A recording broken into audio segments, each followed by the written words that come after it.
Grand angle consacré au Tour de France. Romancier, conteur, Christian Laborde livre un abécédaire passionnant, personnel et engagé sur la grande boucle. Au fil des anecdotes, c'est la course d'un mordu de vélo pamphlétaire à 16 heures qui se dégage. De Louis Aragon au H de Hinault, sans oublier bien sûr le V de Ventoux, et on le verra aussi, et si on a le temps peut-être, le Z de ZZ Top.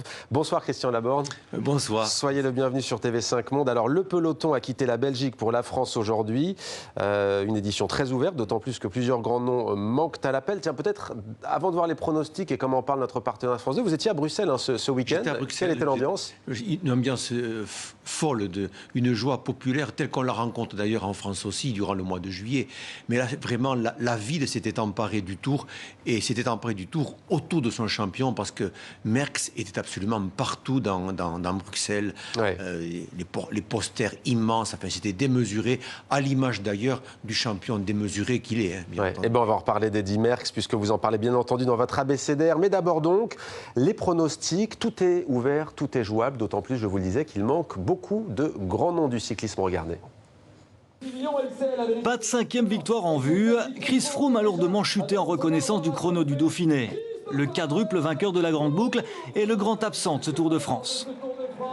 Tom Dumoulin, deuxième l'année passée, a lui aussi déclaré forfait, mal rétabli d'une blessure au genou lors du dernier Giro. Pas de Primo Roglic non plus, le Slovène en méforme va lui aussi manquer l'événement. Ses absences inévitablement redistribuent les cartes. Le Tour de France 2019 semble plus ouvert que jamais, même si la formation Ineos, ex-Sky, vainqueur des 4 dernières éditions, reste l'équipe à battre. Geraint Thomas, le vainqueur sortant, est le leader de l'équipe, du moins pour l'instant. Au départ, je suis le leader, mais vous ne savez jamais comment se déroule la course. Je pense qu'on a quelques atouts dans l'équipe. Si Thomas venait à faillir, Bernal, le jeune Colombien de 22 ans qui vient de gagner le dernier Paris-Nice, est prêt à prendre la relève. J'essaie de ne pas penser de trop par rapport au fait de savoir qui est favori ou non. Je veux juste profiter du Tour et je ne veux pas me mettre de pression quant au résultat final. La Movistar et son trio Quintana, Landa et Valverde peut aussi nourrir de sacrées ambitions. Le Colombien peut tirer profit d'un parcours où ses qualités de grimpeur risquent de faire merveille.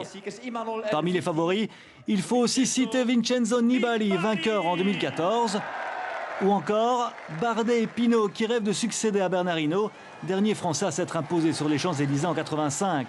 Bardet, deuxième en 2016, est plus motivé que jamais. Les Alpes, mon massif favori, qui arrive en 3e semaine sur des organismes fatigués avec beaucoup d'altitude. Donc forcément, si je suis à mon... Et je vais l'être, je me suis préparé en conséquence pour être à mon top niveau en 3e semaine. J'espère en tirer parti. Son compatriote Thibaut Pinot portera le dossard 51 comme Merckx en 69. Peut-être un signe. Le Danois Fuglsang, vainqueur de Liège-Bastogne-Liège et du Dauphiné, emmènera une imposante équipe Astana. Enfin, les frères Yates peuvent aussi se mêler à la lutte pour la victoire, rendant ce Tour de France 2019 indécis et particulièrement intéressant. Et avec nous, Christian Laborde, auteur du livre Le Tour de France, édition du Rocher. Votre pronostic, votre favori, qui peut aller au bout selon vous? Egan Bernal.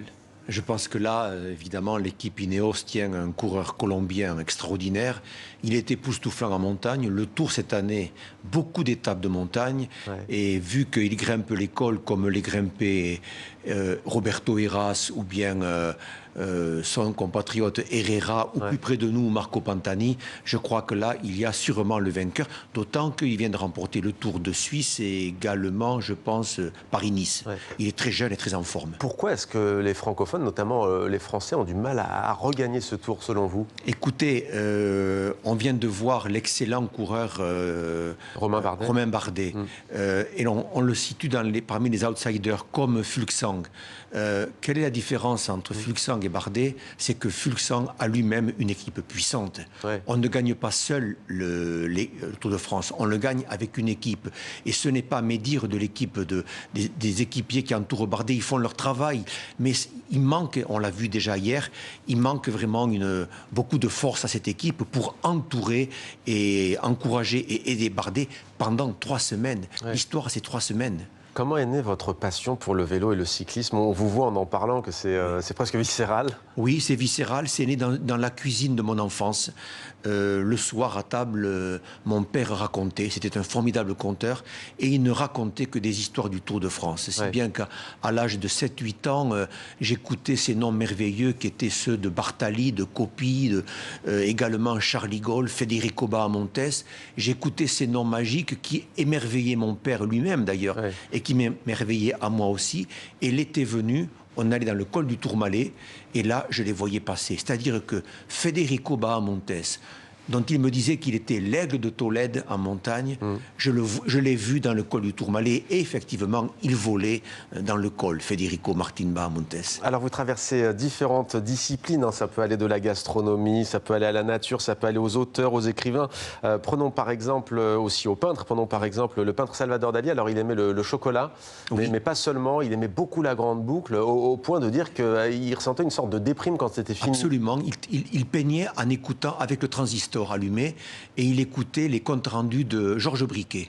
Il écoutait le Tour de France, et il le raconte d'ailleurs très bien en disant que les imaginer en train de souffrir alors que lui était dans la pénombre habitable et charmante de son atelier, ça lui donnait de la force pour continuer son œuvre. Donc oui, il aimait le Tour de France. Oui. Et il y a Aragon qui dit aussi tant pis pour celles et ceux qui ne tombent pas dans cette passion singulièrement française. Lui aussi aimait beaucoup le vélo. Oui, et il fait partie de ces nombreux écrivains qui ont célébré le Tour de France. Voyez-vous, si l'on devait en donner quelques-uns, on se souvient bien entendu d'Antoine Blondin, mais également cet écrivain universitaire qui était donc Roland Barthes. Jean d'Ormesson a écrit sur le vélo, Colette aussi. Et voyez-vous, si on fait un saut en Italie, où là-bas ils ont le Giro, le Tour d'Italie, il y a aussi de très grands écrivains qui se sont penchés sur le cyclisme. Je pense à Dino Buzzati et à Curzio Malaparte. Donc, les écrivains, oui, sont passionnés par le vélo. Vous avez cité le Giro, grande compétition. On pourrait citer la Vuelta en Espagne. Pourquoi le Tour de France est au-dessus sans être chauvin? Alors, sans être chauvin, d'abord, c'est le plus ancien. C'est la course la plus ancienne. Ensuite, c'est la plus dure. Je crois que la différence, elle est là. Maintenant, ce sont 3 très belles compétitions, mais c'est vrai que les coureurs étrangers, ils rêvent du Tour de France.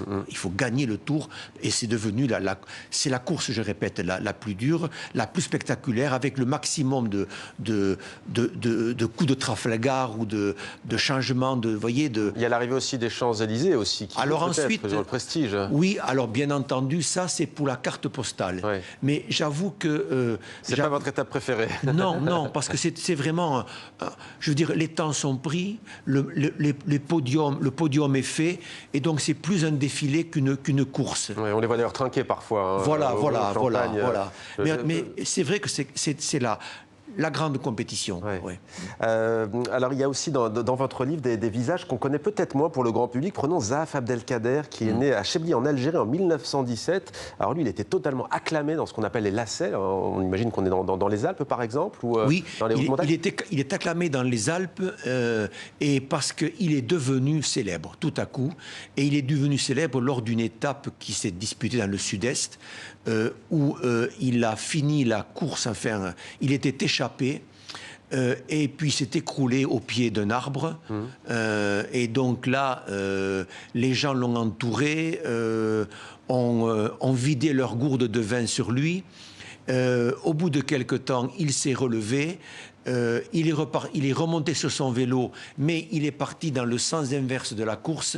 Évidemment, la légende de la cuite de Zahaf était née, et donc tout de suite, il est devenu une vedette, au point que dans les montagnes, on entendait dans les lacets crier son nom, Zahaf, Zahaf. En fait, on a le sentiment que c'est le romancier qui parle et que c'est une épreuve sportive éminemment romanesque. C'est absolument romanesque. Et ça, je veux dire, l'histoire de Zahaf, elle a même une suite, voyez-vous, parce qu'il n'avait pas bu, enfin, il avait été arrosé de vin, il ne pouvait pas boire de vin parce qu'il était musulman. Et ensuite, il a travaillé en Bretagne. C'est extraordinaire, Zahaf. Il est devenu donc ouvrier, et de temps en temps, c'était le casse-croûte. On lui proposait un peu de vin. Alors, il ne voulait pas parce qu'il était musulman. Alors, on lui proposait un demi-verre en lui disant « Allez, un petit Zahaf ». Et on avait appelé le vin rouge le petit Zahaf. C'est quand même extraordinaire qu'il soit rentré des années après, dans la vie la plus simple des gens. Ouais. Que vient faire Ray Sugar Robinson sur le Tour, le grand boxeur américain? Eh bien, il vient de combattre à Paris, Ouais, et de gagner, bien entendu. Ouais. Et il vient sur la grande boucle voir, parce qu'il est attiré par les champions du Tour. Et il fait donc la connaissance de Jean Hugo Robic et de Hugo Coblet, ouais, qui va gagner le Tour cette année-là. Et c'est merveilleux, d'ailleurs, quand on voit l'élégance de Ray Sugar Robinson près du maillot jaune. Et ça me permet de noter que il y a deux types de champions que les écrivains ont vraiment célébrés, ce sont les champions cyclistes et les boxeurs. ouais. C'est les deux. Et ce sont les deux sports les plus durs. Et alors, figurez-vous que l'on s'est toujours demandé, ce sont les deux sports les plus durs, mais quel est le plus dur des deux? Ah. Et alors, on n'avait pas la réponse. On a donc posé la question à qui? À Raymond Poulidor. Il faut interroger la profession. Ouais. Et on lui demande à Raymond quel est le sport le plus dur, la boxe ou le vélo. Et Raymond Poulidor a répondu, je pense que c'est la boxe, parce que boxer, c'est monter le Tourmalet avec un mec qui te fout son poing dans la gueule à chaque virage. Magnifique. Merci beaucoup, Christian Laborde. On terminera avec cette belle phrase. Le Tour de France est aux éditions du Rocher. Merci et puis très bon tour à vous. Alors, merci à vous. Merci beaucoup.